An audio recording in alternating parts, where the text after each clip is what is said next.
ઓમ શ્રી ગણેશાય નમઃ. જય શ્રી કૃષ્ણ મિત્રો. સંપૂર્ણ લક્ષ્મી પુરાણ આપણે આજે લક્ષ્મીજીની કથા સાંભળીશું. લક્ષ્મી પુરાણમાં વર્ણન થયેલ કથા મહિમા. જય મા લક્ષ્મી. ઓમ મહાલક્ષ્મી નમો નમઃ. ઓમ વિષ્ણુપ્રિયાય નમો નમઃ. ઓમ ધનપ્રદાય નમો નમઃ. ઓમ વિશ્વજનની નમો નમઃ.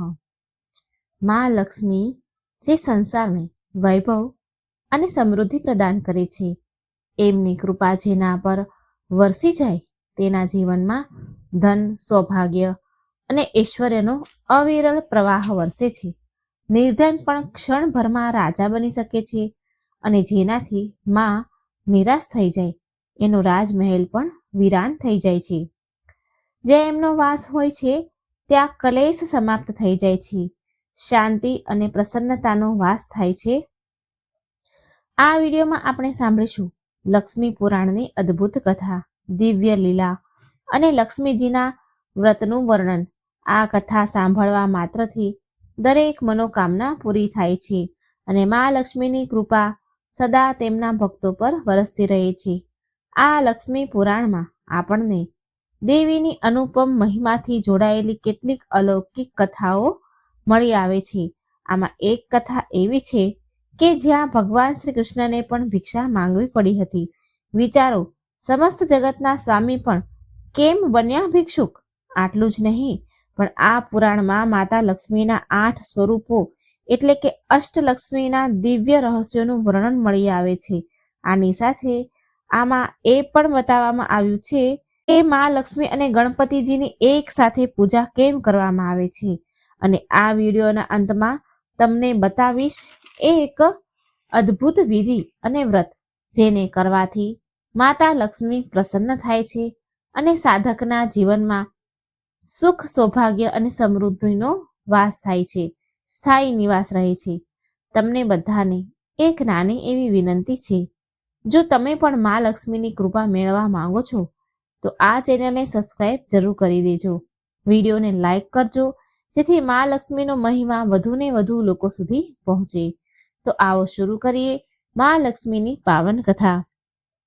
મા લક્ષ્મીની ઉત્પત્તિ. એકવાર આરસી દુર્વાસા તેમના શિષ્યોની સાથે મહાદેવના દર્શન માટે શિવલોક જઈ રહ્યા હતા. એ જ માર્ગમાં સ્વર્ગના રાજા ઇન્દ્રદેવ પણ ઐરાવત પર બિરાજમાન થઈને ભ્રમણ કરી રહ્યા હતા.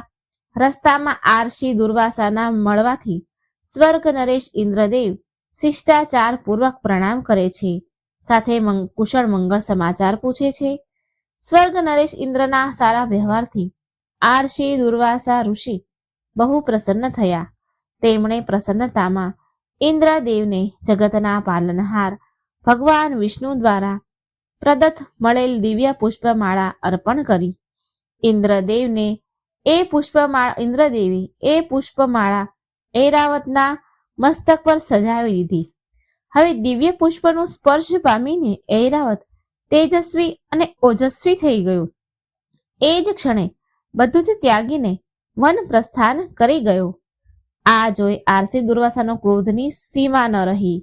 તેમણે એ જ ક્ષણે ઇન્દ્રને સ્ત્રી વિહીન થવાનો શ્રાપ આપી દીધો. આરસી દુર્વાસાના શ્રાપથી સ્વર્ગલોકમાંથી લક્ષ્મી ચાલ્યા ગયા. લક્ષ્મી વિહીન થઈ ગયા. સ્વર્ગલોકનું ઐશ્વર્ય ખોવાઈ ગયું. આનો લાભ ઉઠાવીને દૈત્યોએ સ્વર્ગ પર આક્રમણ કર્યું. આ યુદ્ધમાં દેવતાઓની પરાજય થઈ. સ્વર્ગ નરેશ ઇન્દ્રદેવ અન્ય દેવતાઓ સાથે બ્રહ્માજી પાસે પહોંચ્યા. આ સ્થિતિની જાણ થતાં બ્રહ્માજીએ ભગવાન વિષ્ણુ પાસે જવાની સલાહ આપી. જગતના પાલનહાર ભગવાન વિષ્ણુને પહેલાથી જ આ જાણ હતી કે આરસી દુર્વાસાના શ્રાપથી સ્વર્ગલોક લક્ષ્મી વિહીન થઈ ગયું છે. એ સમયે ભગવાન વિષ્ણુએ દેવતાઓને સમુદ્ર મંથન કરવાની સલાહ આપી. કાલાંતરમાં દૈત્યોની સહાયતાથી દેવતાઓએ સમુદ્ર મંથન કર્યું. ત્યાં સમુદ્ર મંથન મંદરાચલ પર્વત અને વાસુકી નાગની મદદથી કરવામાં આવ્યું. એ જ સમયે જગતના પાલનહાર ભગવાન વિષ્ણુએ કચ્છપ અવતાર લઈ મંદરાચલ પર્વતને પોતાની પીઠ પર ધારણ કર્યું. એવું કહેવામાં આવે છે એ સમયે મંદરાચલ પર્વતને પોતાની શક્તિ પર અહંકાર આવી ગયો હતો. માટે ભગવાન વિષ્ણુએ તેના અહંકારને સમાપ્ત કરવા માટે કચ્છપ એટલે કે કાચબાનો અવતાર લીધો. સમુદ્ર મંથનમાંથી 14 રત્ન સહિત મા લક્ષ્મીની ઉત્પત્તિ થઈ. એ જ સમયે અમૃત કળશ પણ પ્રાપ્ત થયો હતો. અમૃત પામીને દેવતાઓ અમર થઈ ગયા. ત્યારબાદ દેવતાઓ અને દાનવો વચ્ચે મહાભીષણ યુદ્ધ થયું. આ યુદ્ધમાં દાનવોની પરાજય થઈ. આ પ્રકારે સમસ્ત લોકમાં મા લક્ષ્મીનું પુનઃ આગમન થયું. મા લક્ષ્મી 4 ભુજાઓ વાળા દિવ્ય સ્વરૂપણી છે અને સદા કમળ પર બિરાજમાન છે. તેમના 2 હાથોમાં કમળ શોભે છે. મા લક્ષ્મી ત્રીજા હાથથી દાન આપે છે અને ચોથો હાથ સદા વર મુદ્રામાં રહે છે.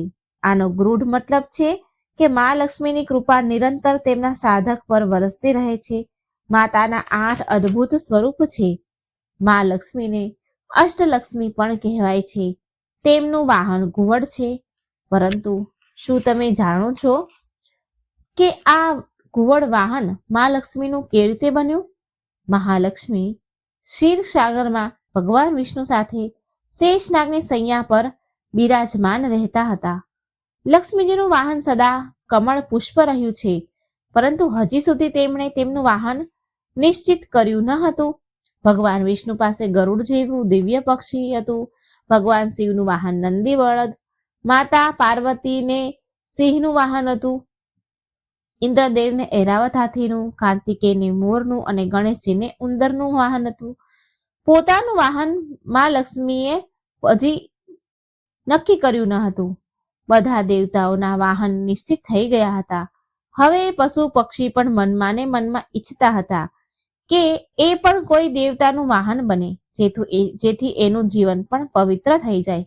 બધા પક્ષીની દ્રષ્ટિ માતા લક્ષ્મી ઉપર હતી, કેમ કે એમનું વાહન હજી સુધી નક્કી થયું ન હતું. દેવી લક્ષ્મીએ હસીને કહ્યું, જે દિવસે હું પૃથ્વી પર ઉતરીશ એ સમયે જે સૌથી પહેલા મારી પાસે પહોંચી જશે એ જ મારું વાહન બની જશે. હવે શું? બધા પશુ પક્ષી ઉત્સુકતાથી દેવીના આગમનની વાટ જોવા લાગ્યા. દરેક વિચારી રહ્યા હતા કે તે સૌથી પહેલા મા લક્ષ્મી સુધી પહોંચશે. સમય વીત્યો અને એક દિવસ એક ઘડી પણ આવી ગઈ. અડધી રાતનો સમય હતો. અંધકાર ખૂબ ગાઢ હતો. ચંદ્રમા વાદળોમાં છુપાયેલા હતા.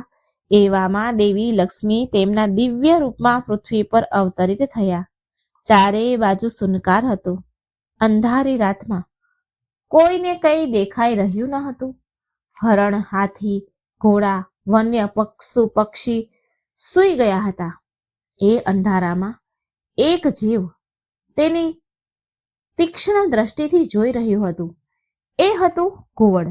ઘુવડની આંખો અંધારામાં પણ ચમકી રહી હતી. તેને દૂરથી જ ઓળખી ગયું કે દેવી લક્ષ્મી સ્વયં પૃથ્વી પર અવતરિત થઈ રહ્યા છે. પછી વાર કર્યા વિના ઘુવડ તેની પાંખો ફેલાવીને અતિ વેગેથી ઉડતું માતા લક્ષ્મીના ચરણોમાં પહોંચી ગયું. મા લક્ષ્મી હસ્યા અને બોલ્યા કે તું સૌથી પહેલા મારી પાસે પહોંચ્યું છે, માટે તું મારું વાહન બનીશ. મારું વાહન આજથી તું કહેવાઈશ. આવી રીતે ઘુવડ મા લક્ષ્મીનું વાહન બન્યું. હવે મિત્રો ચાલો સાંભળીએ માતા લક્ષ્મીના 8 અદ્ભુત સ્વરૂપ વિશે, અષ્ટલક્ષ્મી વિશે વિસ્તારથી જાણીએ. મા લક્ષ્મીના દરેક સ્વરૂપનો મહિમા અપરંપાર છે. મા લક્ષ્મીનું દરેક રૂપ વિભિન્ન કામના પૂરી કરે છે. મા લક્ષ્મીના દરેક રૂપની પૂજા કરવાથી વ્યક્તિને અસીમ ધન સંપત્તિ અને ધનની પ્રાપ્તિ થાય છે. તો નંબર 1 માં આદિલક્ષ્મી એટલે કે મહાલક્ષ્મી. અષ્ટલક્ષ્મીના મહિમા આપણે પહેલા નંબરમાં સાંભળીએ આદિલક્ષ્મી મહાલક્ષ્મી વિશે. મહાલક્ષ્મીનો પહેલો અવતાર છે આદિલક્ષ્મી. આને મહાલક્ષ્મી પણ કહેવાય છે. મહાલક્ષ્મી આરસી ભૃગુની દીકરીના રૂપમાં છે. શ્રીમદ દેવી ભાગવત પુરાણ કથા અનુસાર મહાલક્ષ્મીએ જ ત્રિદેવને પ્રગટ કર્યા છે અને એમનાથી જ મહાકાળી અને મહાસરસ્વતીએ અવતાર લીધો. જીવજંતુઓને પ્રાણ પ્રદાન કરવાવાળી આદિ લક્ષ્મી જ મહાલક્ષ્મીથી જ જીવનની ઉત્પત્તિ થઈ છે. આ માતા જ સૌભાગ્ય લક્ષ્મી પણ છે અને આ જ વૈભવ લક્ષ્મી પણ છે. પરણેલી સ્ત્રી જો મહાલક્ષ્મીને સિંદૂર અર્પણ કરે અને પછી પોતે લગાવે તો આનાથી એને સદા સુહાગન રહેવાનો આશીર્વાદ મળે છે. જો તમે નિયમિત તમારા ઘરે મહાલક્ષ્મીની પૂજા કરો છો તો તમારા ઘરે ધન ધાન્યની કમી નથી રહેતી. બીજા નંબરમાં છે ધનલક્ષ્મી. ધનલક્ષ્મી જીવનમાં ધન અને યશની પ્રાપ્તિ માટે નિયમિત ધનલક્ષ્મીના રૂપમાં પૂજા કરવી જોઈએ. ધન અને યશની પ્રાપ્તિ માટે નિયમિત રૂપથી ધનલક્ષ્મીજીના સ્વરૂપની પૂજા કરવી જોઈએ. દેવી લક્ષ્મીનું આ સ્વરૂપ સમાજમાં કીર્તિ અપાવે છે.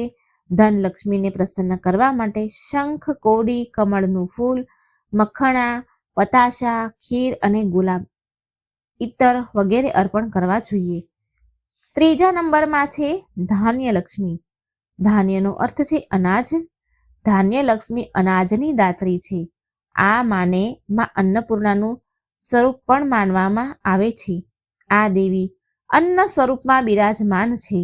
ધાન્યલક્ષ્મીને પ્રસન્ન કરવાનો સૌથી સરળ ઉપાય છે કે ક્યારેય અન્નની બરબાદી ન કરવી, બગાડ ન કરવું. જે ઘરમાં અન્નનો અનાદાર નથી થતો ત્યાં અન્નના ભંડાર હંમેશા ભર્યા રહે છે. ચોથા નંબરમાં છે ગજલક્ષ્મી. માં ગજલક્ષ્મી કમળના ફૂલ પર હાથી પર બિરાજમાન છે. આ માતાને કૃષિ અને ઉર્વરતા એટલે કે ખેતીના દેવી કહેવાય છે. આ માતાએ ગજલક્ષ્મી માતાએ ભગવાન ઇન્દ્રને સાગરના ગાઢ ઊંડાણમાંથી શ્રીવિહીન થઈ ગયા હતા તો તેને મેળવવામાં મદદ કરી હતી. માતા ગજલક્ષ્મીએ આ માતાને રાજલક્ષ્મી પણ કહેવાય છે, કેમ કે આ માતા રાજ્ય અને રાજને સમૃદ્ધિ પ્રદાન કરનારી છે. પાંચમા નંબરમાં છે સંતાનલક્ષ્મી. સંતાનલક્ષ્મીમાં લક્ષ્મીનું પાંચમું સ્વરૂપ છે. આ સંતાનલક્ષ્મી માતા બાળકો અને ભક્તોને લાંબી ઉંમર પ્રદાન કરે છે. શ્રીમદ દેવી ભાગવત પુરાણ અનુસાર સંતાનલક્ષ્મી સંતાનના દેવી તેમના ખોળામાં બાળક સ્કંદને લઈને બેઠા છે. આ માતાનું સંતાનલક્ષ્મીનું સ્વરૂપ સ્કંદ માતા જેવું છે. આ માતાને 4 ભુજાઓ છે. 2 ભુજાઓમાં કળશ ધારણ કર્યા છે. બાકીની 2 ભુજાઓમાં તલવાર અને ઢાલ છે. આ માતા તેમના ભક્તોની રક્ષા તેના સંતાનની જેમ કરે છે. આ સંતાનલક્ષ્મી માતાની પૂજા ઘરમાં સુખ સમૃદ્ધિ પ્રાપ્ત કરાવનારી છે. છઠ્ઠા નંબરમાં છે વીરલક્ષ્મીમાં. આ વીરલક્ષ્મી માતા વીરો અને સાહસી લોકોની આરાધ્ય છે. આ માતા તેના ભક્તોને યુદ્ધમાં વિજય પ્રાપ્ત કરાવે છે. આ વીરલક્ષ્મી માને 8 ભુજાઓ છે. આ માતાએ અલગ અલગ હાથમાં અસ્ત્ર શસ્ત્ર ધારણ કર્યા છે. અલગ અલગ રીતે વીરલક્ષ્મી માતા વ્યક્તિને સૌભાગ્ય અને સમૃદ્ધિ પ્રાપ્ત કરાવે છે. 7મા નંબરમાં છે વિજયાલક્ષ્મી માતા.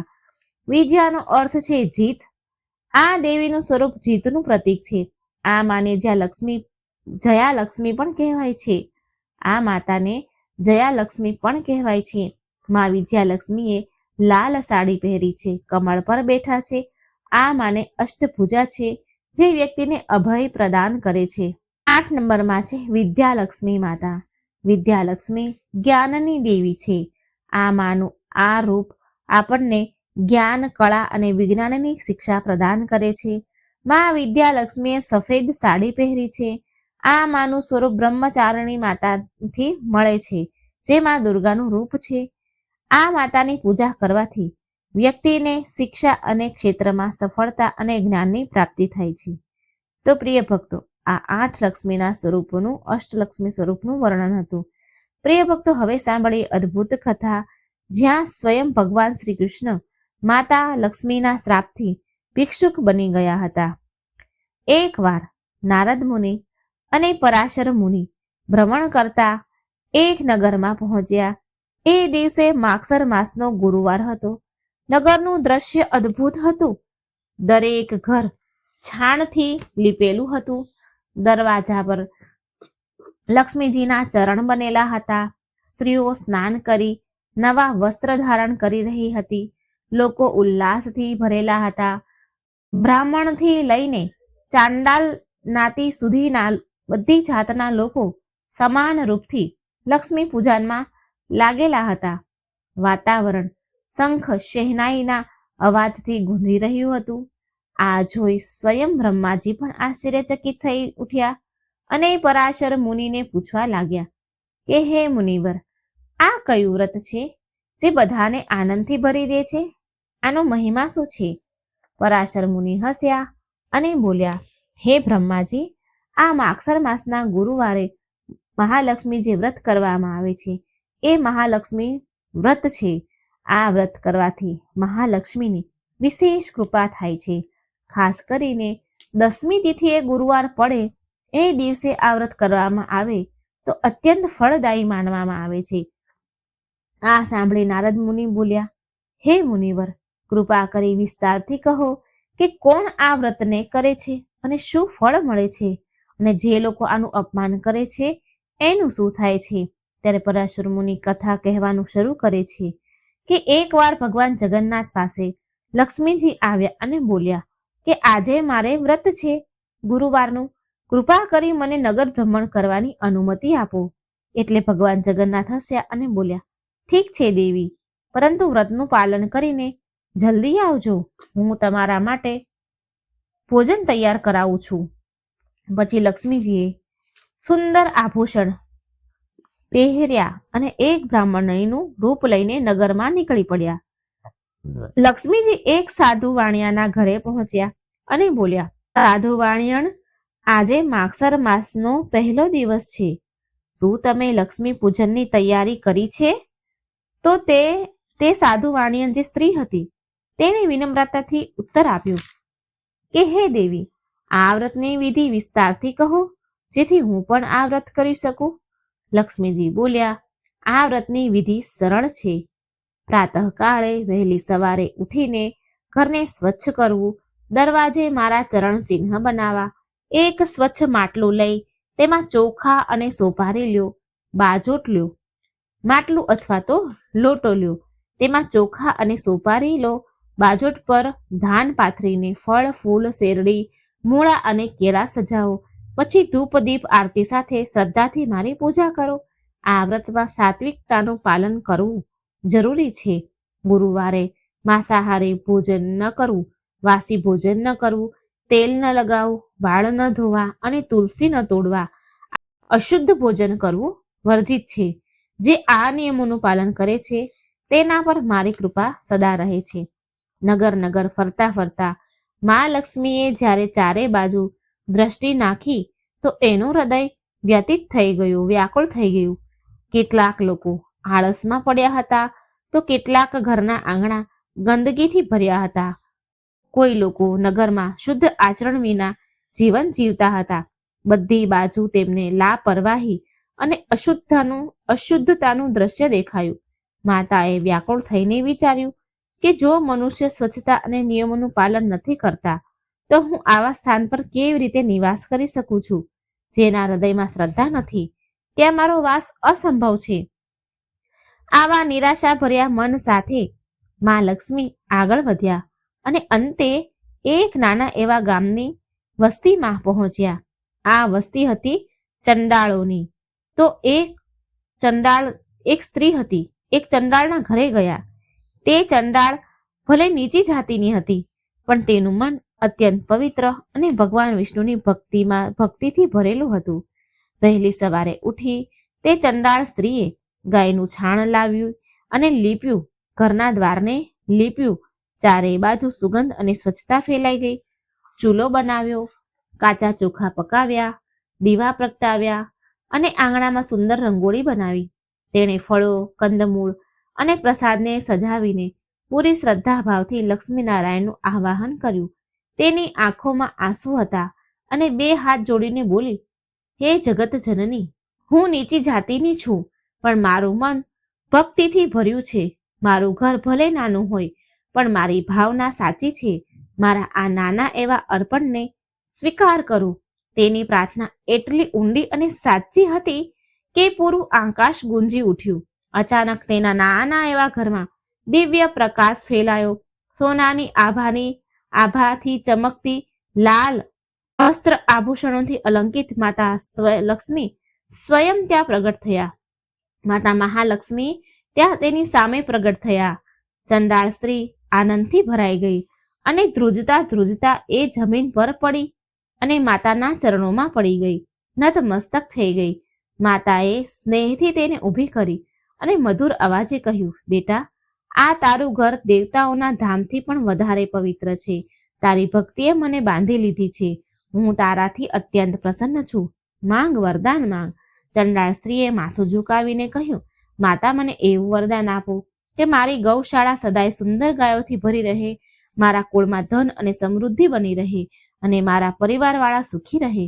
લક્ષ્મીજી હસ્યા અને બોલ્યા, બેટા, તારી ભક્તિ જોઈને મારું હૃદય આનંદથી ભરાઈ ગયું છે અને આ બધા જ વરદાન આપું છું તને. હું અમૃતત્વનું વરદાન આપવું મારા વશમાં નથી, પરંતુ જ્યાં સુધી તું જીવીશ ત્યાં સુધી સુખ સમૃદ્ધિનો આનંદ ઉઠાવીશ અને જ્યારે તું આ લોકથી વિદાય લઈશ ત્યારે તું સીધા વિષ્ણુ લોકધામ, મારા ધામમાં આવીશ, વિષ્ણુ લોકધામ પ્રાપ્ત કરીશ.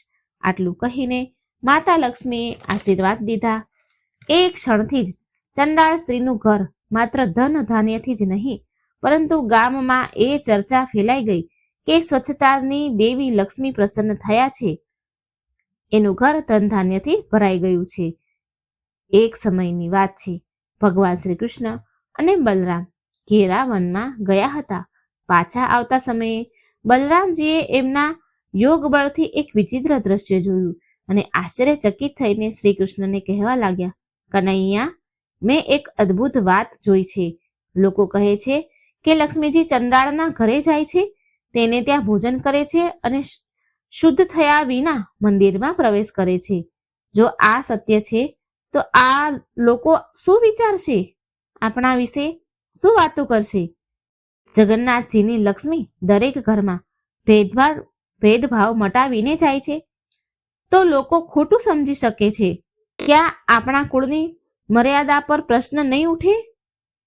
બલરામજી જગન્નાથજીને ખૂબ બોલે છે. બલરામની આ વાત કઠોર તો ન હતી, પણ ચિંતાની ભરેલી હતી. એ સમાજની દ્રષ્ટિએ લઈને વ્યાકુળ હતા. સમાજની દ્રષ્ટિકોણથી એ જોતા હતા. શ્રી કૃષ્ણએ ધીરજતાથી ઉત્તર આપ્યો. શ્રી કૃષ્ણ ભગવાન કહે છે, ભાઈ, મર્યાદા બહારના આચરણથી નહીં, પરંતુ હૃદયની પવિત્રતાથી બને છે. ચંડાળ ભલે સમાજમાં નીચા કહેવાય છે, પરંતુ તેનું મન દેવતાઓથી પણ પવિત્ર છે. તેણે સ્વચ્છતા, શ્રદ્ધા અને ભક્તિથી લક્ષ્મીનારાયણનું પૂજન કર્યું. આવા ભક્તના ઘરે જવું એ અપમાન નથી, પરંતુ એની સાચી ભક્તિનું અપમાન છે. બલરામે ફરી આશંકા જતાવી, પરંતુ લોકો આને સમજશે કેવી રીતે? જો લોકો એમ કહેશે કે લક્ષ્મીજી ચંડાળના ઘરે જાય છે તો સમાજમાં કેવી ચર્ચા થશે? શું આ જગન્નાથના પરિવાર માટે ઉચિત છે? શ્રી કૃષ્ણ હસ્યા અને બોલ્યા, ભાઈ, ભગવાન બધાના છે. ભગવાન કોઈ ઉચ્ચ નીચ નથી જોતા કે નથી નાતી જાતિ જોતા. લક્ષ્મીજી જો ચંડાળના ઘરે ગયા છે તો ત્યાં સાચી ભક્તિ છે, ત્યાં જાતિનો ભેદ મટી જાય છે. આ તો સંસારને સંદેશ દેવાનો માર્ગ છે. આ વાત વચ્ચે મા લક્ષ્મી સ્વયં ત્યાં પ્રગટ થયા. શ્રી કૃષ્ણએ આશ્ચર્યથી પૂછ્યું કે હે દેવી, તમે ચંડાળના ઘરે કેમ ગયા? લોકો આને સમજી નથી શકતા. લક્ષ્મીજીએ ગંભીર પણ કરુણાથી કહ્યું, પ્રભુ, જ્યારે મેં જોયું કે ઊંચી જાતિના ઘરોમાં આળસ, ગંદકી અને અશુદ્ધ આચરણ હતું તો મારું હૃદય દુઃખી થઈ ગયું. પરંતુ એક ચંડાળ સ્ત્રી ભક્તિ, શુદ્ધતા અને શ્રમથી પોતાના ઘરને એણે સજાવ્યું હતું. તેણે શ્રદ્ધાથી પૂજા કરી, ફળ અર્પણ કર્યા, સાચા મનથી નારાયણનું સ્મરણ કર્યું. તો કહો પ્રભુ, ભક્તિનો સાચો અધિકાર કોને છે? ત્યાં જ્યાં તનથી નહીં મનથી શુદ્ધ છે. એમના વચનોથી સમસ્ત વાતાવરણ મૌન થઈ ગયું. શ્રી કૃષ્ણ અને બલરામ બંને સમજી ગયા કે માતા લક્ષ્મીએ માત્ર ચંડાળ સ્ત્રીનું નહીં પણ સમસ્ત સંસારનું સન્માન વધાર્યું છે. માતા લક્ષ્મી જ્યારે અત્યંત વ્યતીત થઈ ગયા તો તેમણે ભગવાનને કહ્યું કે પ્રભુ, જો તમે મારા આચરણને દોષ માનો છો તો આ આભૂષણ અને ધન મારા કોઈ મહત્વના નથી રહ્યા, મારા માટે કોઈ મહત્વ નથી રાખતા. આને તમે સ્વીકાર કરો. હું કોઈ ભવ્યતા વિના સાધારણ સ્ત્રીની જેમ પ્રસ્થાન કરી રહી છું.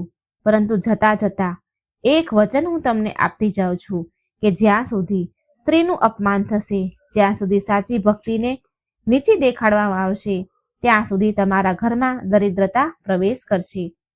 જેમ સૂર્ય અને ચંદ્રમા એની ચાલ બદલે છે, એમ જ સમયનું ચક્ર તમને પણ દરિદ્રતાનો અનુભવ કરાવશે.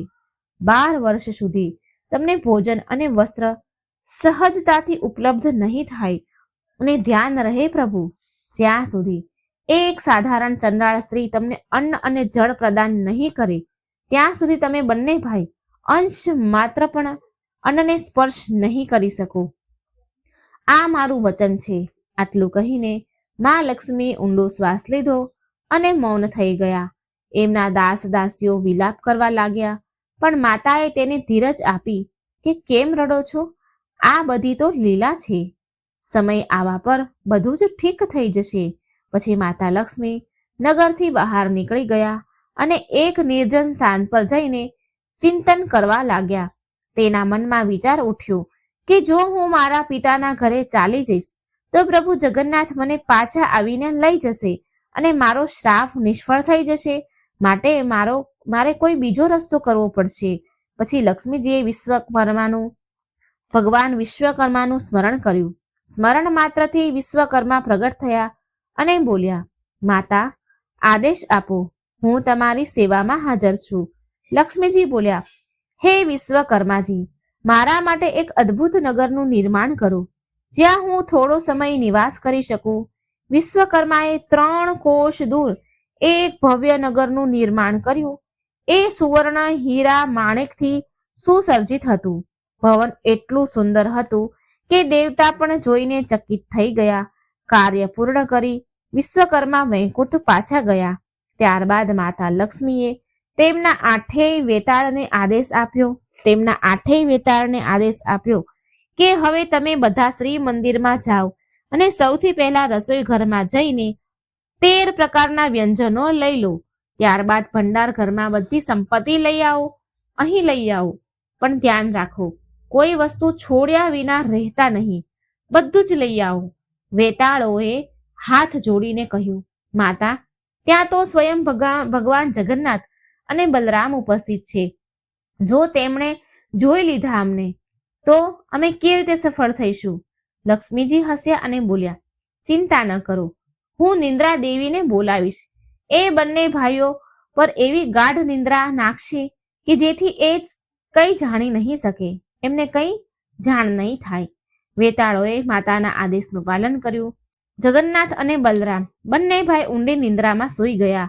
ત્યારે 8 વેતાળ મંદિર પહોંચ્યા. તેમણે રસોઈના બધા પકવાન ખાધા, વાસણોને એક જગ્યાએ ભેગા કર્યા અને પછી ભંડાર ઘરથી અસંખ્ય સંપત્તિ લાવીને માતા લક્ષ્મીના ચરણોમાં અર્પણ કરી. રાતના 16 પહોર સુધી વેતાળ આ કાર્ય કરતા રહ્યા. તેના પરિશ્રમથી મહાલક્ષ્મી અતિ પ્રસન્ન થયા અને માએ આશીર્વાદ આપતા કહ્યું કે તમે આજે મહાન કાર્ય કર્યું છે. હું તમને વરદાન આપું છું કે તમે વૈકુંઠ ધામ જઈ સદા સુખપૂર્વક નિવાસ કરો. લક્ષ્મીજી એકાંતમાં ચિંતન કરી રહ્યા હતા.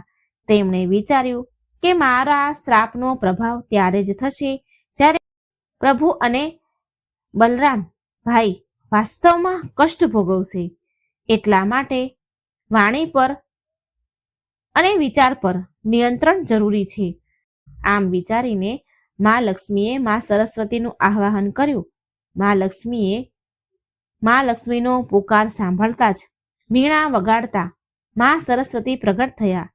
લક્ષ્મીજી બોલ્યા, હે વિદ્યાની દેવી, હવે તમે રાજ્ય, નગર અને ઘરે જાઓ.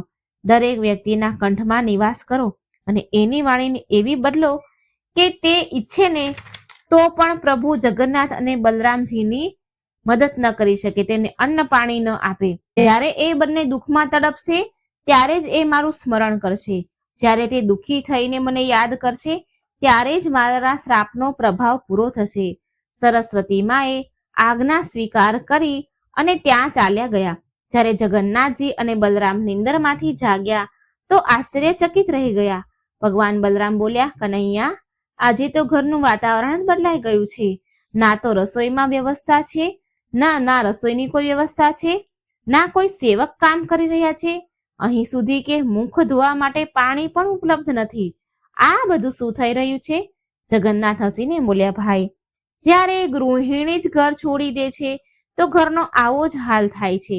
એ સ્વાભાવિક છે. આ બધું એટલા માટે થયું છે કારણ કે માતા લક્ષ્મી અહીંથી ચાલ્યા ગયા છે. બલરામ બોલ્યા, જો કોઈ ગૃહિણી રિસાઈને ઘર છોડી દે તો શું કઈ ઘરવાળા ભૂખ્યા રહી જાય છે? ભૂખ્યા તો નથી રહેતા ને. જાતે ભોજન બનાવીને ખાઈ લેવું જોઈએ. બંને ભાઈ ભંડાર ઘર તરફ ગયા અને ત્યાં જઈને તેને જોયું કે પૂરો ભંડાર ઘર ખાલી છે. બલરામજી આશ્ચર્યચકિત થઈ ગયા અને બોલ્યા, આ કેવી રીતે સંભવ છે? કરોડોની સંપત્તિ અને અનાજનો અંબાર ક્યાં ચાલ્યો ગયો? આ ભંડાર તો ક્યારેય સમાપ્ત થાય એમ હતો જ નહીં અને અહીંથી તો બધું એક જ ઝટકામાં ગાયબ થઈ ગયું. ભંડારમાં શોધતા શોધતા બલરામને અમુક સોનાની મુદ્રા મળી. તેમણે તેની અંગૂઠી એટલે કે વીંટીમાં બાંધી લીધી અને બોલ્યા, જો આ સોનું તો આપણને મળી ગયું. જગન્નાથ બોલ્યા, ભાઈ, આ સોનું હવે કયા કામનું? જુઓ તો ખરા તમે, પિત્તળમાં બદલી ગયું છે. બલરામે જોયું તો એ ચોંકી ગયા. ચોંકીને પૂછ્યું, આ કેવી રીતે શક્ય છે? આ સોનું પિત્તળમાં કેમ બદલાઈ ગયું? પછી બંને ભાઈ રસોઈ ઘરમાં ગયા. બલરામ રસોડાના દ્વાર પર ઊભા રહ્યા અને જગન્નાથજી અંદર ચાલ્યા ગયા. પરંતુ ત્યાં પણ કોઈ ભોજન ન હતું.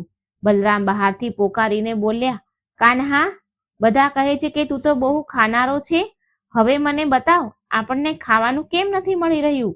જગન્નાથ બોલ્યા કે ભોજન તો ત્યારે મળશે ને જ્યારે રસોઈ ઘર શુદ્ધ હશે. પરંતુ ના અહીં કોઈ ભોજનની વ્યવસ્થા છે, ના અનાજ છે. સાચે જ પૂરા નગરમાં અન્નના ભંડાર ભર્યા છે, પરંતુ અહીં અન્નનો એક દાણો નથી. પરંતુ ભગવાન જગન્નાથ અને બલરામ એક દાણો પણ એમને ન મળ્યો. નિરાશ થઈને તે બંને ભાઈ ઇન્દ્રદ્યુના વંશજોના ઘરે ગયા, પરંતુ ત્યાં પાણી પણ ન મળ્યું. થાકી હારીને મંદિરમાં પહોંચ્યા. બંને ભાઈ એ દિવસે તો બંનેને ઉપવાસ થઈ ગયો.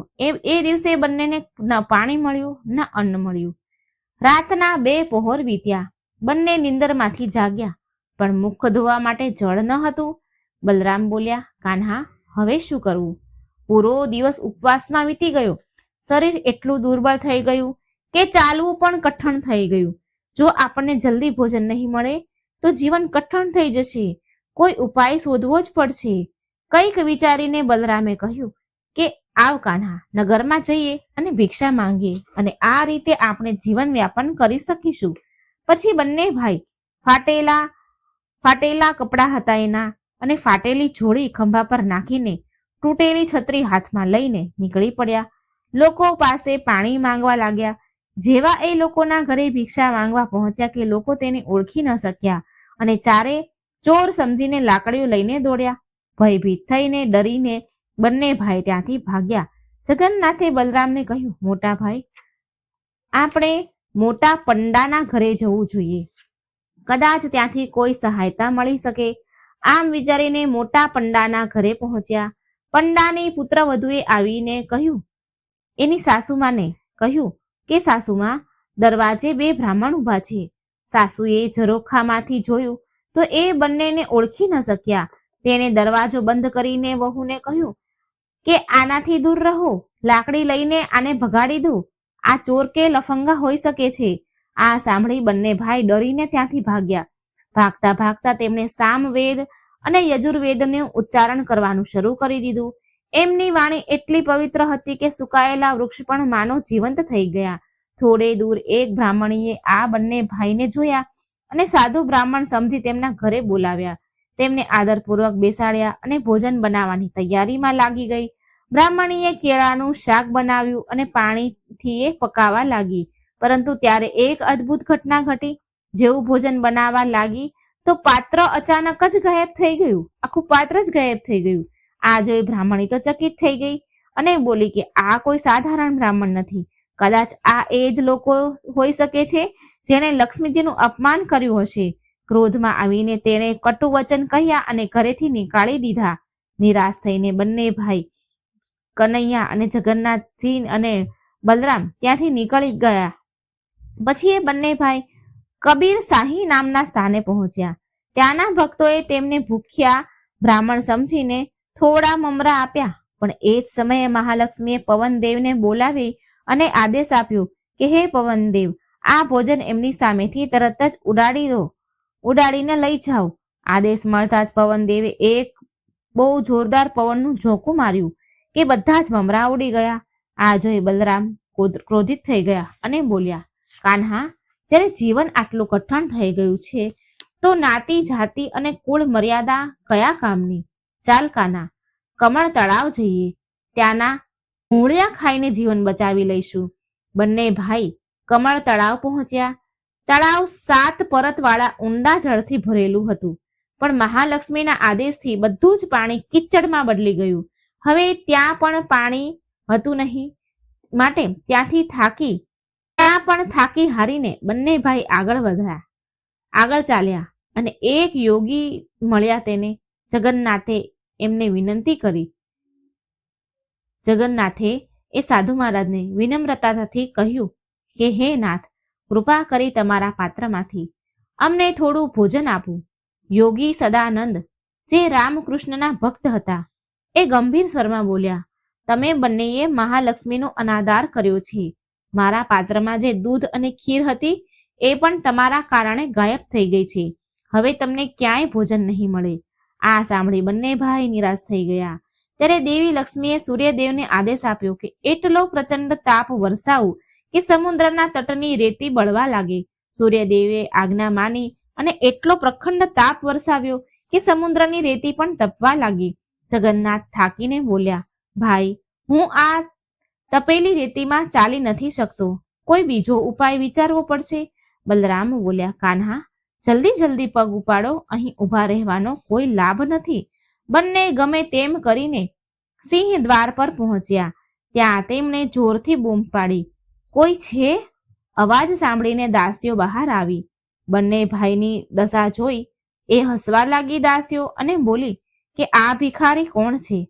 આને તો પહેલા ક્યારેય નથી જોયા. એક દાસીએ કઠોર સ્વરમાં કહ્યું, અમારી માતા જે ઘરેથી નીકળ્યા છે. શું તમે જ એ મોટા વ્યક્તિ છો? તરત જ અહીંથી ચાલ્યા જાઓ. બલરામ બોલ્યા, કાન્હા, અહીં પણ કોઈ સહારો ન મળ્યો, હવે શું કરવું? કંઈક વિચારીને બલરામે કહ્યું, ચલો પાછા જઈએ અને વિનમ્રતાથી ભોજન માંગીએ, પરંતુ આ વખતે કાન્હા તું પહેલા જજે અને માંગજે. જગન્નાથજીએ હા કહી અને સિંહદ્વાર પર ફરી પાછા પહોંચ્યા. ત્યાંના મંદિરની ભવ્યતા જોઈ એ ભાવ વિભોર થઈ ગયા. બલરામ બોલ્યા, કાન્હા, 5મા સ્વરમાં સામદેવનો પાઠ કરો. ત્યારે શ્રી જગન્નાથજીએ ઓમકારનું ઉચ્ચારણ કર્યું અને ચારેય વેદ, ઋગ્વેદ, સામવેદ, યજુર્વેદ અને અર્થવેદનું ગાન ગાયું. તેમની વાણીની ગુંજથી પૂરું બ્રહ્માંડ કંપી ઉઠ્યું. આ સાંભળી સિંહાસન પર બિરાજમાન માતા મહાલક્ષ્મી પ્રસન્ન થયા અને બોલ્યા, આજે મારા કરોડો જન્મના પાપ નષ્ટ થઈ ગયા. મારા ઘરે પ્રભુ સ્વયં પધાર્યા છે.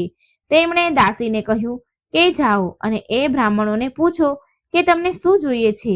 દાસી દોડીને આવી અને વિનમ્રતાથી પૂછ્યું, હે વિદ્વાન બ્રાહ્મણો, તમે શું ઈચ્છો છો? જગન્નાથજી હસીને બોલ્યા, માતાને કહો કે અમને ભોજન પ્રદાન કરે. દાસીએ પાછા માતા પાસે આવીને સંદેશ આપ્યો. લક્ષ્મીજીએ દાસીને કહ્યું, પરંતુ આ કેવી રીતે શક્ય છે? આ તો ચંડાળનું ઘર છે. બ્રાહ્મણ અહીં ભોજન કેવી રીતે કરશે? છતાંય તે વિચારમાં ડૂબ્યા અને સમાધાન નીકાળ્યું. તેમણે નવી હાંડી અને 10 પ્રકારના ભોજન બનાવવાની સામગ્રી આપી. ચોખા, સરસવનું શાક, કાચા કેળા, બટેકા, રીંગણા, દૂધી, દહીં, દૂધ, ગોળ, ચણા, સરસિયાનું ઘી, આ બધું જ આપ્યું. આ બધું જોઈ બંને ભાઈ ખુશ થઈ ગયા અને જાતે ભોજન બનાવવા લાગ્યા. પરંતુ માતા લક્ષ્મીએ અગ્નિદેવને આદેશ આપ્યો કે અગ્નિ સળગે, લાકડા બળીને ભસ્મ થઈ જાય, ધુવાડો ખૂબ થાય, પણ પાણી ક્યારેય ઉકળે નહીં અને ભોજન તૈયાર થાય નહીં. આ ધ્યાન રાખજો. અગ્નિદેવી આજ્ઞા માની. લાકડા બળતા રહ્યા, ધુવાડો ઉઠતો રહ્યો અને હાંડીનું પાણી ઠંડુ ને ઠંડુ જ રહ્યું. બલરામ હસીને બોલ્યા, કાન્હા, તને લોકો મોટો રસોઈયો કહે છે, પણ લાગે છે કે તને ખાવાનું બનાવતા જ નથી આવડતું. જો કંઈ બની નથી રહ્યું, કંઈ બની જ નથી રહ્યું. ક્રોધે ભરાઈને તેમણે સ્વયં કોશિશ કરી, બલરામજીએ કોશિશ કરી, પરંતુ જ્યારે કોઈ ભોજન બન્યું નહીં તો પગથી હાંડીને લાત મારી ગુસ્સેથી. પણ કથા હજી અહીં સમાપ્ત નથી થતી. આ તો માતા લક્ષ્મીની ધીરજ, શક્તિ, ભક્તિની પરીક્ષાનો પ્રારંભ હતો. બંને ભાઈ બલરામ અને જગન્નાથ ભૂખથી અત્યંત વ્યાકુળ થઈ ઉઠ્યા. બલરામે ભગવાનને કહ્યું, હવે શું ઉપાય કરીએ કાન્હા? જો ક્યાંયથી આપણને ભોજન ન મળ્યું તો આપણે મૃત્યુ નક્કી છે. જાત પાત અને પરંપરાનો વિચાર પછી કરીશું. પહેલા પેટ ભરવું જરૂરી છે. જાત પાતનો વિચાર પછી કરીશું. આપણે પહેલા પેટ ભરવું જોઈએ. એ જ સમયે દાસીઓ દોડતી પહોંચી અને બધી ઘટના બતાવી. મહાલક્ષ્મીને બધી વાત કહી અને દાસીઓએ કહ્યું કે બ્રાહ્મણોએ ક્રોધમાં હાંડી તોડી દીધી અને પ્રભુ બલરામ અને જગન્નાથ ભૂખથી વ્યાકુળ થઈ રહ્યા છે. આ સાંભળી મહાલક્ષ્મીના હૃદયમાં કરુણા જાગી ઉઠી. માએ વિચાર્યું કે મારા પ્રભુને આટલું કષ્ટ હું કેવી રીતે સહન કરી શકું. તરત જ માએ સ્વયં રસોઈ ઘરમાં ગયા અને માએ રસોઈ ઘરમાં જઈને ભોજન બનાવ્યા. બહુ જાત જાતના ભોજન બનાવ્યા, બહુ જતનથી. મહાલક્ષ્મીએ ચોખા, મગ દાળ, મીઠી મધુર ખીર, જાત જાતના શાકભાજી, જાત જાતના પકવાન બનાવ્યા. ખાટા મીઠા શાક, ગોળની મીઠાઈ, કેળાનું શાક, 3 પ્રકારની વિશેષ મીઠાઈ, પકવાન, દૂધ ઘીમાં પકાવેલી મીઠાઈ, બહુ બધું પ્રેમથી બનાવ્યું. સુગંધ પૂરા વાતાવરણમાં ફેલાઈ ગઈ, માનો કે સ્વયં સ્વર્ગનું અમૃત ધરતી પર ઉતરી આવ્યું. મહાલક્ષ્મીએ દાસીઓને આદેશ આપ્યો, બ્રાહ્મણોની સેવામાં જરા પણ કમી ન રહે. તેમને સ્નાન કરાવો, સુગંધિત જળ તૈયાર કરો, રેશમી વસ્ત્ર અને ગમછા આપો. એમને કોઈ પણ પ્રકારની અસુવિધા મહેસૂસ ન થાય. દાસીઓએ આદેશનું પાલન કર્યું. સ્નાન અને વસ્ત્ર ધારણ કર્યા બાદ બંને ભાઈ અત્યંત દિવ્ય અને પ્રસન્ન દેખાવા લાગ્યા. પણ બલરામના મનમાં શંકા થવા લાગી કે હે કાન્હા, આ ઘર અજીબ હોય એવું લાગે છે. માત્ર સ્ત્રીઓ જ દેખાઈ રહી છે, કોઈ પુરુષ નથી. આટલો આદર અને સત્કાર મને અસામાન્ય લાગી રહ્યું છે. આપણે અહીં વધારે વાર ન રોકાવું જોઈએ. પરંતુ ભગવાન જગન્નાથ હસ્યા અને બોલ્યા, ભાઈ, આજથી આ ઘરના સ્વામી આપણે જશું. ડરો નહીં ભાઈ, આપણને કોઈ કંઈ નહીં કરે, કોઈ નહીં રોકી શકે. બલરામ હિચકાતા અચકાતા રહ્યા, પણ કાન્હાએ સ્વયં હાથ પકડીને આસન પર બેસાડ્યા. ત્યારબાદ ભોજનની તૈયારી શરૂ કરવામાં આવી. દાસી તુલસી બ્રાહ્મણી થાળી લઈને આવી. તુલસી નામની જે દાસી હતી એ બ્રાહ્મણી એ થાળી લઈને આવી અને નાનું કોણ અને મોટું કોણ છે તમારા બંને ભાઈઓમાંથી એ વિશે પૂછવા લાગી. બલરામ બોલ્યા કે શું તમને નથી ખબર કે મોટું કોણ છે? બ્રાહ્મણી બોલી કે પહેલા કહો કે મોટું કોણ છે, ત્યારે જ ભોજન પીરસવામાં આવશે. બલરામ બોલ્યા, હું મોટો છું, માટે પહેલી થાળી બલરામને પીરસવામાં આવે, મને પીરસવામાં આવે. બ્રાહ્મણીએ દાસીને તરત જ ભોજન આરંભ કરવા કહ્યું, પીરસવા કહ્યું. દાસીએ તરત ભોજન પીરસ્યું અને બલરામે ભોજન આરંભ કરી દીધું. બીજી થાળી ભગવાન જગન્નાથને પીરસી. બલરામ જલ્દી ખાવા લાગ્યા અને બીજી થાળીમાં નજર નાખીને જોવા લાગ્યા. આ જોઈ બ્રાહ્મણી બોલી, તમે બંને ભાઈ ભૂખથી એટલા વ્યાકુળ છો કે તમને ઘરની મર્યાદાનું પણ ધ્યાન નથી રહ્યું? શું તમારા ઘરમાં પુત્ર અને વહુ નથી જે તમારી સંભાળ રાખે? ભોજન સમાપ્ત થયા બાદ બલરામે કહ્યું કે હે કાન્હા, શું તને નથી લાગતું કે આ ભોજન અવશ્ય મહાલક્ષ્મીના હાથોથી બન્યું છે? જગન્નાથ હસ્યા અને બોલ્યા, ભાઈ, લક્ષ્મી જેવી ગુણવાન વહુ બીજે ક્યાં મળશે? પણ આપણે જ તેને શ્રી મંદિરમાંથી નીકાળી દીધા. આ જ કારણ છે કે આપણને આટલું કષ્ટ ઉઠાવવું પડ્યું. પછી મહાલક્ષ્મીએ તેમના હાથોમાં વિશેષ પેંડા, ઓડિશાની પ્રસિદ્ધ મીઠાઈ પીરસી. ભગવાને પ્રસન્ન થઈને કહ્યું, ભાઈ, લક્ષ્મી મારી બધી ઈચ્છા જાણે છે. ભોજનના અંતમાં મીઠાઈ લાવી એ પણ એનો જ વિચાર છે. બંને ભાઈઓએ સંતોષપૂર્વક ભોજન કર્યું અને બહાર નીકળ્યા. અને બહાર નીકળતા જોયું કે મહાલક્ષ્મી ગવાક્ષ દ્વાર પર ઊભા છે. તેમણે દાસીને મોકલીને પૂછવાનું કહ્યું, જઈને કહો કે આ પંડા ભાઈ પરણેલા છે કે એમના ઘરમાં પુત્ર અને વહુઓ છે કે નહીં? તો દાસીએ આવીને બંને ભાઈને આ પ્રશ્ન પૂછ્યું. ભગવાન હસીને બોલ્યા કે આ બધું જાણવાનો પ્રયત્ન હમણાં ન કરો. પછી આપસમાં બલરામ અને જગન્નાથ ચર્ચા કરવા લાગ્યા કે આપણી પાસે વિવાહ માટે કોઈ સામગ્રી નથી, પણ જો લક્ષ્મી જેવી ગુણવાન વહુ આપણને ફરી મળી જાય તો આપણા દુઃખ મટી જાય. બલરામ બોલ્યા કે આપણે જ લક્ષ્મીને નારાજ કરી દીધા છે અને એ જ કારણે આજે આપણે કષ્ટ ભોગવી રહ્યા છીએ. ત્યારે દાસીએ પૂછ્યું કે શું આ બધું તમારી ગરીબીના કારણે છે? જગન્નાથે ઉત્તર દીધો નહીં. સાંભળો, જો કોઈ સ્ત્રી ઘરના યોગ્ય હોય તો એ ઘરને ઐશ્વર્યથી ભરી દે છે, પરંતુ સ્ત્રી અનઉચિત હોય તો વંશનો નાશ કરી દે છે. અમુક સ્ત્રી ઘરને સોના સમાન સજાવી દે છે, અમુક સ્ત્રી કલેશથી ઉજાડી દે છે ઘરને. ભગવાન જગન્નાથ અને બલરામ જ્યારે મહાલક્ષ્મીના ઘરે પહોંચ્યા તો મહાલક્ષ્મીએ એમનું સન્માન કર્યું. તેમણે સ્વયં જળ લાવીને આપ્યું, પ્રભુના ચરણ ધોયા, એ ચરણામૃતને તેના માથે લગાવ્યું અને 5 રંગના સુંદર ફૂલોથી પ્રભુની પૂજા કરી. પણ પૂજા બાદ મહાલક્ષ્મીનો સ્વર બદલી ગયો. માં બોલ્યા, હે પ્રભુ, તમે મને ચંડાળ કહીને અપમાનિત કરી છે અને પછી મારા ઘરે જ આવો છો. શું આ ઉચિત છે? હવે બંને ભાઈ ચંડાળ અને વેતાળ બની ગયા છે. તમારા મોટા વાયદા અને વચન બંને વ્યર્થ છે. તમારા આ ભાઈચારા અને વ્યવહાર પર ધિક્કાર છે. મહાલક્ષ્મીના કઠોર વચનોને સાંભળીને ભગવાન જગન્નાથ મૌન રહ્યા. તેમણે કઈ જવાબ ન આપ્યો. થોડી વાર બાદ તેમણે શાંતિથી જવાબ આપ્યો કે હે જગત જનની, હવે આ માન અપમાનને છોડી દો. આ સંપૂર્ણ સૃષ્ટિ તમારી શક્તિ અને કૃપાથી ચાલે છે. કૃપા કરી મારી સાથે ચાલવા માટે તૈયાર થઈ જાઓ. જ્યારે જ્યારે તમે અમને તમારી કૃપાથી દૂર કર્યા છે ત્યારે ત્યારે અમે કષ્ટ પીડાથી ગુજર્યા છીએ. ત્યાં સુધી કે ભિક્ષા માંગવા સુધીની નોબત આવી છે. પણ છતાંય જગતે અમારી ભૂખ મટાડવા માટે આગળ આવીને અમારી સહાયતા કરી. પણ એ બધી તમારી કૃપાનો પ્રભાવ છે. સંસારમાં જો ક્યાંય સન્માન છે તો એ લક્ષ્મીજીના કારણે જ છે. પછી ભગવાન જગન્નાથે વરદાનની ઘોષણા કરી, જે કોઈ ગુરુવારના દિવસે આ પુરાણને સાંભળશે એના જન્મ જન્માંતરના પાપ નષ્ટ થઈ જશે. લક્ષ્મી પૂજાના દિવસે જે સ્ત્રી આ કથાને ગાઈને સંભળાવે છે એ આ જન્મમાં પતિવ્રતા બનીને વૈકુંઠ ધામને પ્રાપ્ત કરે છે. અને જે સ્ત્રી આ કથા બીજાને સંભળાવે છે એના પુણ્યનું અનુમાન લગાવવું અસંભવ છે. આ કહીને પ્રભુએ લક્ષ્મીજીનો હાથ પકડ્યો અને બોલ્યા, તમારું આ વરદાન યુગો યુગો સુધી સત્ય રહેશે. હવે ચાહે બ્રાહ્મણ હોય કે ચંડાળ, બધાને ભોજન મળશે અને બધાને આ નિયમ માનવો પડશે કે ભોજન કર્યા બાદ હાથ ધોવા અનિવાર્ય છે. આ જ ધર્મ હશે અને આ જ વ્યવસ્થા. ત્યારબાદ ભગવાન જગન્નાથ મોટા મંદિર તરફ આગળ વધ્યા. જેવા ચાંદ તેની ચમક સાથે આકાશમાં ઉગ્યા, પૂરા બ્રહ્માંડે એક અદ્ભુત દ્રશ્ય જોયું. સ્વયં ઇન્દ્રદેવ અને બ્રહ્મા સહિત બધા જ પ્રભુના ગુણ ગાવા લાગ્યા. પ્રભુના ગુણ ગાતા કરતા એમનું સ્વાગત કરવા લાગ્યા.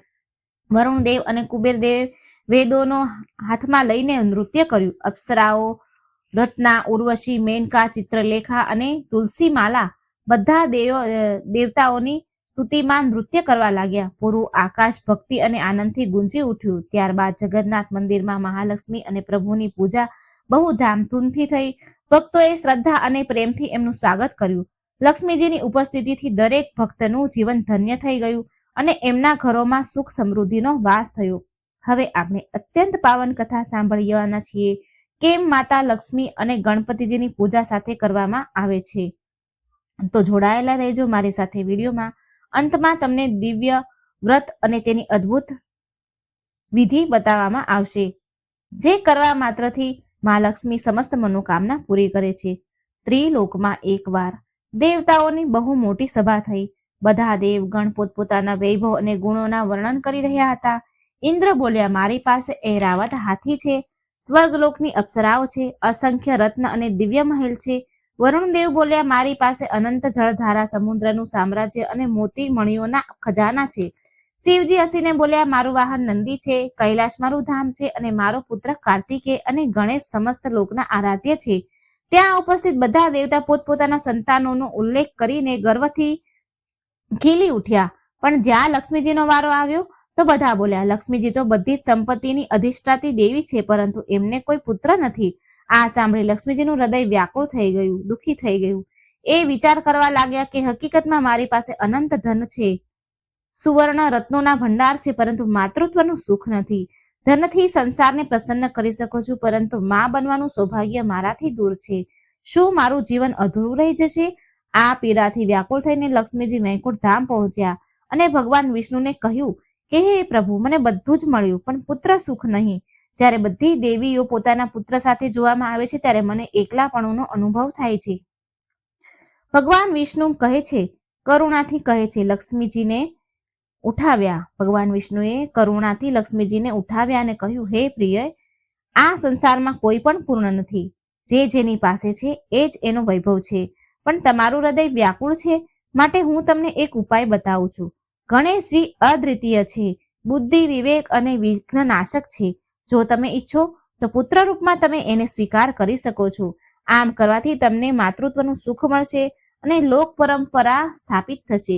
લક્ષ્મીજીને આ વિચાર અત્યંત પ્રિય લાગ્યો. મા લક્ષ્મીએ સંકલ્પ કર્યો કે તે ગણેશજીને પુત્ર રૂપમાં સ્વીકાર કરશે. મા લક્ષ્મી કૈલાસ પર્વત પર પહોંચ્યા, જ્યાં શ્રી ગણેશ એમના ભક્તોને આશીર્વાદ આપી રહ્યા હતા. માતા લક્ષ્મીએ વિનમ્રતાથી તેમની પાસે જઈને કહ્યું, વત્સ ગણેશ, મેં તમને મારો પુત્ર માનવાનો નિર્ણય કર્યો છે. મારા જીવનમાં માતૃત્વનો અભાવ છે. જો તમે મારો ખોળો ભરી દો તો મારા માટે સૌથી મોટું સૌભાગ્ય હશે. માતા, આપ સ્વયં જગત જનની છો.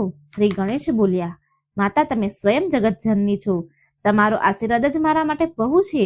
પરંતુ જો તમે મને પુત્ર રૂપમાં સ્વીકાર કરવા માંગો છો તો મારી એક શરત છે. લક્ષ્મીજી આશ્ચર્યથી પૂછવા લાગ્યા, વત્સ, કઈ શરત? હું જરૂર માનીશ. ગણપતિજી બોલ્યા, માતા, જ્યારે પણ તમારી પૂજા થાય તો મારી પૂજા તમારી સાથે કરવામાં આવે. કેમ કે માત્ર ધનની આરાધના થશે અને બુદ્ધિનો સંગ નહીં હોય તો એ ધન અહંકાર, ભોગ અને પતનનું કારણ બનશે. ધન ત્યારે મંગલકારી હોય છે જ્યારે એમાં વિવેક અને મર્યાદા જોડાય છે. માટે જ્યાં તમે હશો ત્યાં હું પણ પૂજામાં રહીશ. લક્ષ્મીજી પ્રસન્ન થયા અને બોલ્યા, વત્સ, આજથી તમે મારા પુત્ર છો. તમારી શરત હું હૃદયથી સ્વીકાર કરું છું. હવેથી જ્યારે પણ પૂજા થશે, લક્ષ્મી પૂજા થશે તો ગણેશ પૂજા સાથે જ થશે. એ દિવસથી આ પરંપરા સ્થાપિત થઈ. દિવાળીની રાત હોય કે શુભ કોઈ અવસર હોય, વિવાહ, ગૃહ પ્રવેશ, વ્યાપાર ધંધાની શરૂઆત, બધી જગ્યાએ લક્ષ્મીજી અને ગણેશજીની સંયુક્ત પૂજા થાય છે. હવે આપણે સાંભળીશું એક એવું વ્રત જેને કરવાથી અપાર ફળની પ્રાપ્તિ થાય છે અને મા લક્ષ્મીની કૃપા હંમેશા જીવનભર બની રહે છે. શુક્રવારે રાખવામાં આવતું આ વૈભવ લક્ષ્મી વ્રત કહેવાય છે. માન્યતા છે કે આ વ્રત સ્ત્રી કે પુરુષ કોઈ પણ કરી શકે છે. આ વ્રત જે સાચા મનથી કરે છે એના જીવનમાં ધન, સુખ અને સમૃદ્ધિ ક્યારે ઓછી નથી થતી અને મા લક્ષ્મીના આશીર્વાદ ઘર પરિવારમાં સદાય રહે છે, સદાય વૈભવ રહે છે. આ દિવસે સ્ત્રી પુરુષ મા લક્ષ્મીની પૂજા કરે છે. સફેદ ફૂલ અને સફેદ ચંદન અર્પણ કરવામાં આવે છે. ખીરનો ભોગ લગાવવામાં આવે છે. પછી એ જ પ્રસાદના રૂપમાં ગ્રહણ કરવામાં આવે છે.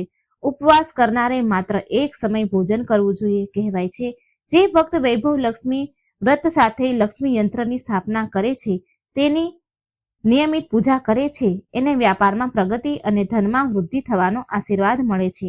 હવે આપણે સાંભળીએ વૈભવ લક્ષ્મી વ્રતની કથા.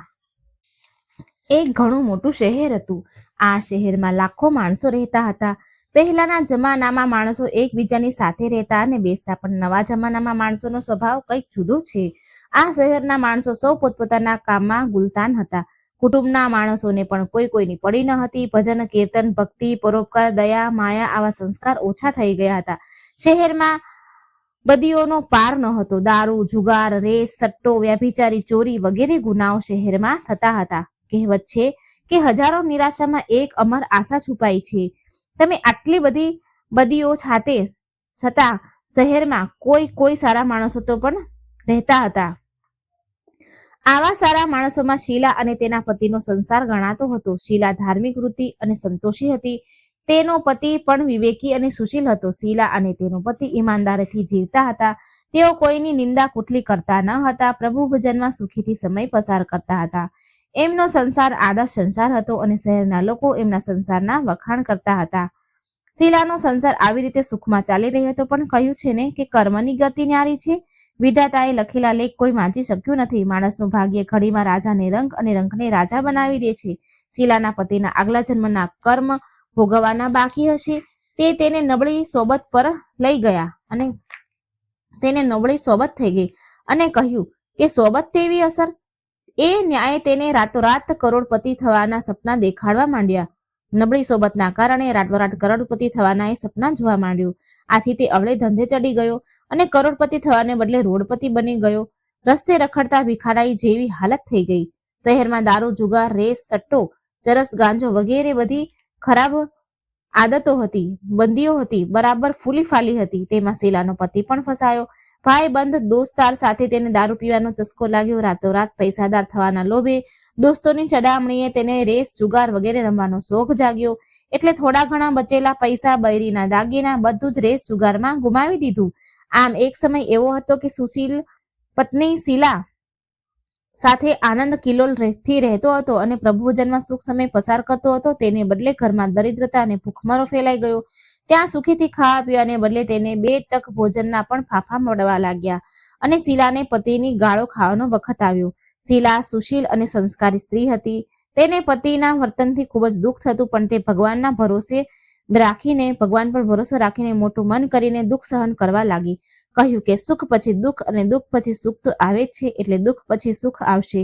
એવી શ્રદ્ધા સાથે પ્રભુ ભક્તિમાં લીન રહેવા લાગી. આ રીતે શીલા અસહ્ય દુઃખને સહન કરતા કરતા પ્રભુ ભક્તિમાં દિવસો પસાર કરતી. એક દિવસ બપોરે તેના બારણે આવીને કોઈ ઊભું રહ્યું. શીલા વિચાર કરવા લાગી કે મારું તો દુઃખ અને દરિદ્રનું ઘર છે, મારે ત્યાં કોણ આવ્યું આ વખતે? તેમ છતાં બારણે આવેલાને આદર કરવો આવા આર્ય ધર્મના સંસ્કારથી રંગાયેલી હોય તેણે ઊભા થઈને બારણું ઉઘાડ્યું.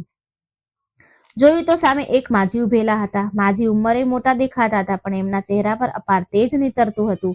એમની આંખોમાંથી જાણે અમૃત ઝરતું હતું. એમનો ભવ્ય ચહેરો કરુણા અને પ્રેમથી છલકાતો હતો. તેમને જોતા જ શીલાના મનમાં અપાર શાંતિ વળી. જોકે તે માજીને ઓળખતી ન હતી, છતાં માજીને જોતા જ તેના મનમાં આનંદ થઈ ગયું. તેણે માજીને આવકાર આપીને ઘરમાં બેસાડ્યા. એકમાત્ર રહેલી ફાટી તૂટેલી સાદડી પર સંકોચથી બેસાડ્યા. માજીએ કહ્યું, કેમ શીલા, મને ઓળખતી નથી કે શું? શીલાએ સંકોચથી કહ્યું, માં, તમને જોતા જ બહુ આનંદ થાય છે, શાંતિ લાગે છે. એમ થાય છે કે જાણે ઘણા દિવસથી તમને હું શોધતી હતી. તે તમે જ છો, પણ કઈ ઓળખાણ નથી પડી રહી. માજી હસીને કહ્યું, કેમ ભૂલી ગઈ? દર શુક્રવારે લક્ષ્મીજીના મંદિરમાં ભજન થાય છે, ત્યારે હું પણ ત્યાં આવું છું. ત્યાં દર શુક્રવારે આપણે મળીએ છીએ.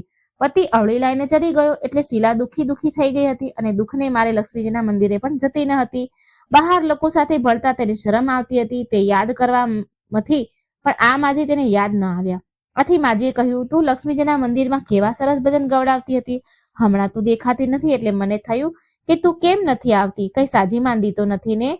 આમ વિચારીને હું તારા ખબર કાઢવા આવી છું. માજીના અતિ પ્રેમાળ શબ્દોથી શીલાનું હૃદય પીગળી ગયું. તેની આંખમાં આંસુ આવી ગયા. માજી આગળ ધ્રુસકે રડવા લાગી.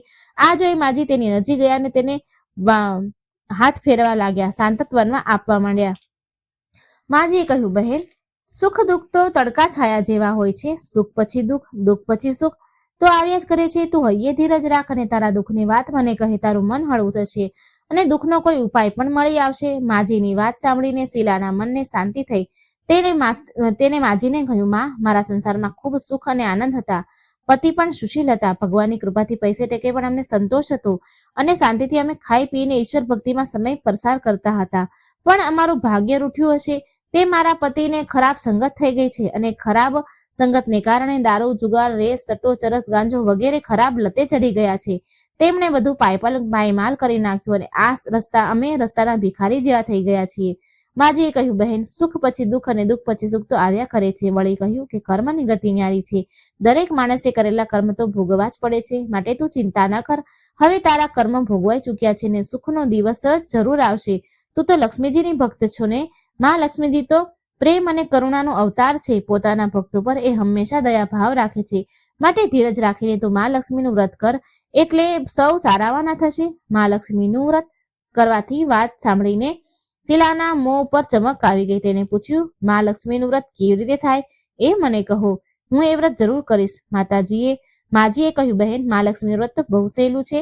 એને વરદ લક્ષ્મી પણ કહે છે, વૈભવ લક્ષ્મી વ્રત પણ કહે છે. આ વ્રત કરનારની તમામ મનોકામના પૂરી થાય છે અને સુખ સંપત્તિ અને યશ પ્રાપ્ત થાય છે, ધન પ્રાપ્ત થાય છે. આમ કહીને માજીએ વૈભવ લક્ષ્મી વ્રતની વિધિ કહ્યું, બહેન, વૈભવ લક્ષ્મી વ્રત આમ તો સીધું સાદું વ્રત છે, પરંતુ ઘણા લોકો આ વ્રત ખોટી રીતે કરે છે, એટલે તેનું ફળ મળતું નથી. ઘણા લોકો કહે છે કે સોનાના દાગીનાનું હળદર કંકુથી પૂજન કર્યું એટલે વ્રત થઈ ગયું, પણ એવું નથી. વ્રત તો હંમેશા વિધિપૂર્વક અને શાસ્ત્રીય રીતે જ કરવું જોઈએ, તો જ તેનું ફળ મળે. સોનાના દાગીનાનું પૂજન કરવાથી જ તેનું ફળ મળતું હોત તો બધા જ લાખોપતિ બની ગયા હોત આજે. સાચી વાત એ છે કે સોનાના દાગીનાનું વિધિ પ્રમાણે અને શાસ્ત્રીય રીતે પૂજન કરવું જોઈએ. વ્રતની ઉજવણી પણ વિધિસર શાસ્ત્રીય રીતે જ કરવી જોઈએ, તો જ આ વૈભવલક્ષ્મી વ્રતનું ફળ મળે છે.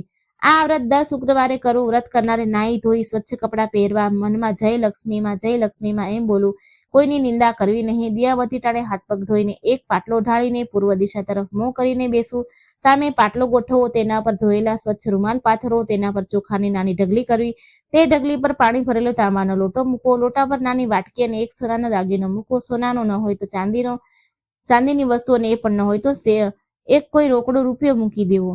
પછી ઘીનો દીવો કરવો, અગરબત્તી કરવી. મા લક્ષ્મીના ઘણા સ્વરૂપ છે, વળી મા લક્ષ્મી શ્રી યંત્રથી રીઝે છે, એટલે વૈભવલક્ષ્મી વ્રત કરનારે પ્રથમ શ્રી યંત્ર અને શ્રી લક્ષ્મીજીના વિવિધ સ્વરૂપના સાચા હૃદયથી દર્શન કરવા. આ પુસ્તકમાં આગળ શ્રી યંત્ર અને મા લક્ષ્મીના વિવિધ સ્વરૂપોની છબીઓ આપી છે. ત્યાર પછી લક્ષ્મી સ્તવનનો પાઠ કરવો. ત્યાર પછી વાટકીમાં દાગીના કે રૂપિયાને હળદર કંકુ અને ચોખા ચઢાવી પૂજા કરવી અને લાલ રંગનું ફૂલ ચઢાવવું. સાંજે બનાવેલી કોઈ મીઠી વસ્તુ પ્રસાદમાં ધરવી. ન બનાવી હોય તો ગોળ અથવા સાકર ચાલે. પછી આરતી ઉતારવી અને 11 વાર સાચા હૃદયથી જય લક્ષ્મીમાં બોલું. પછી પ્રસાદ વહેંચવો. ત્યારબાદ વાટકીમાં દાગીનો કે રૂપિયો કાઢી લેવો. લોટાનું પાણી તુલસીના ક્યારે રેડી દેવું. ચોખા પક્ષીઓને નાખી દેવા ચણમાં. આમ શાસ્ત્રીય વિધિથી વ્રત કરવાથી તેનું ફળ અચૂક મળે છે. આ વ્રતના પ્રભાવથી સર્વ પ્રકારના દુઃખ દૂર થઈને ધનની રેલમછેલ થાય છે. સંતાન ન હોય તેને સંતાન પ્રાપ્તિ થાય છે. સૌભાગ્યવતી સ્ત્રીનું સૌભાગ્ય અખંડ રહે છે. કુંવારી કન્યાના કોડ પૂરા થાય છે. શીલા આ સાંભળી ખુશખુશ થઈ ગઈ. પછી પૂછ્યું, માં, મને વૈભવલક્ષ્મી વ્રતની વિધિ બતાવી તે હું જરૂર કરીશ. આ વ્રત કેટલા વખત કરવું અને તેનું ઉજવણું કેવી રીતે કરવું, કૃપા કરી મને કહું.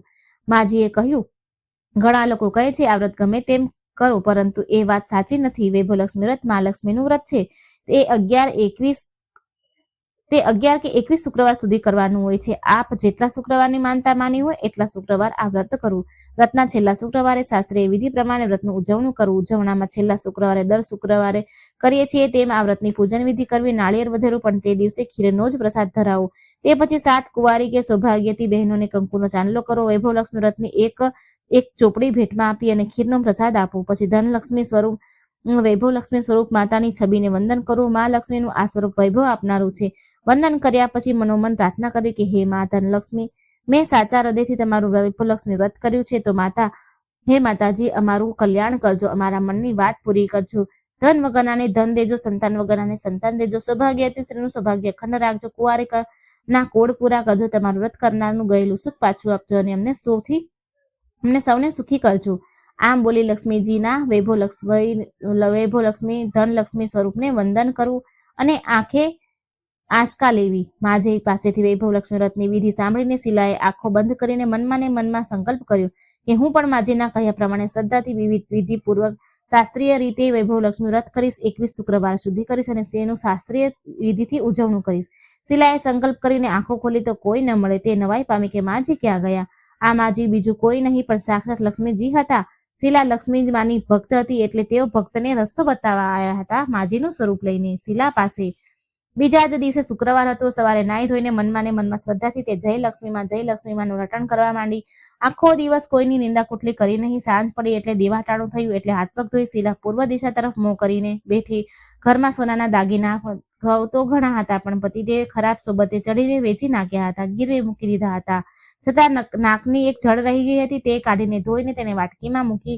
પાટલા પર રૂમાલ પાથરી ચોખાની ઢગલી કરી, તાંબાનો પાણી ભરેલો લોટો મૂક્યો, તેમાં જળવાળી વાટકી મૂકી. પછી માજીએ જે વિધિ બતાવી તે વિધિ પ્રમાણે વૈભવલક્ષ્મી વ્રત કર્યું. ઘરમાં ચપટી ખાંડ હતી, તેનો પ્રસાદ ધરાવ્યો અને જ્યાં એ પ્રસાદ પતિને ખવડાવ્યો ત્યાં જ પતિના સ્વભાવમાં ફરક પડી ગયો. તે દિવસથી તેને મારઝૂડ કરવાનું એના પતિએ બંધ કરી દીધું અને તેને તો ખૂબ આનંદ થયો. શીલાએ પૂરી શ્રદ્ધા ભક્તિથી 21 શુક્રવાર વૈભવલક્ષ્મી વ્રત કર્યું. 21મા શુક્રવારે માજીના કહ્યા મુજબ ઉજવણું કર્યું. 7 સ્ત્રીઓને વૈભવલક્ષ્મી વ્રતની 7 ચોપડી ભેટ આપી. માતાજીના ધનલક્ષ્મી સ્વરૂપની છબીને વંદન કરી ભાવથી પ્રાર્થના કરી, હે મા ધનલક્ષ્મી, મેં તમારા વૈભવલક્ષ્મી વ્રતનું માનતા માનેલી હતી તે વ્રત આજે મેં પૂરું કર્યું છે. હે માં કલ્યાણ કરજો, અમારા મનની વાત પૂરી કરજો. ધન વગરનાને ધન દેજો, સંતાન વગરનાને સંતાન દેજો. સૌભાગ્યવતી સ્ત્રીનું સૌભાગ્ય અખંડ રાખજો. કુંવારિકાના કોડ પૂરા કરજો. તમારું વ્રત કરનારનું ગયેલું સુખ પાછું આપજો. સૌને સુખી કરજો. આમ લક્ષ્મીજીના ધનલક્ષ્મી સ્વરૂપને છબીને વંદન કરીને આંખે લગાડી આ રીતે શાસ્ત્રીય વિધિપૂર્વક શીલાએ વ્રત કર્યું અને તેને ફળ્યું. તેનો પતિ જે ખરાબ સોબતે ચડ્યો હતો એ એકદમ સુધરી ગયો અને પુષ્કળ મહેનત કરીને કામ ધંધો કરવા લાગ્યો. માં લક્ષ્મીજીના વૈભવ લક્ષ્મી વ્રતના પ્રભાવથી તેને ધાર્યાથી વધુ થવા લાગ્યો નફો. તેને તરત જ શીલાના ગીરવે મૂકેલા દાગીના છોડાવી લીધા. ઘરમાં ધનની રેલમછેલ થઈ. ફરીથી સુશીલ અને ધાર્મિક બની ગયો. ઘરમાં ફરી પહેલાની જેવી સુખ શાંતિ છવાઈ ગઈ. વૈભવ લક્ષ્મી વ્રતનો આ પ્રભાવ જોઈ શહેર ગલીઓની સ્ત્રીઓ પણ આ વ્રત કરવા લાગી. વૈભવ લક્ષ્મી વ્રતનું શાસ્ત્રીય રીતે વિધિથી વ્રત કરવા લાગી. હે મા ધનલક્ષ્મી, તમે જેવા શીલાને ફળ્યા તેવા સૌને ફળજો. સૌને મનની મનોકામના પૂરી કરજો. સૌને સુખ આપજો. જય ધનલક્ષ્મીમાં, જય વૈભવ લક્ષ્મીમાં. તો મિત્રો, આ હતી લક્ષ્મી પુરાણની મા લક્ષ્મીજીની કથાઓ. ખૂબ સુંદર રહસ્યમય કથાઓ મિત્રો મેં તમને કહી સંભળાવી. વિડીયો સારો લાગે તો લાઈક કરજો, શેર કરજો અને આ ચેનલને સબસ્ક્રાઈબ કરવાનું મિત્રો બિલકુલ ન ભૂલજો. કમેન્ટ બોક્સમાં મા લક્ષ્મીનું નામ શ્રદ્ધાથી જરૂર લખજો. જય લક્ષ્મી માં.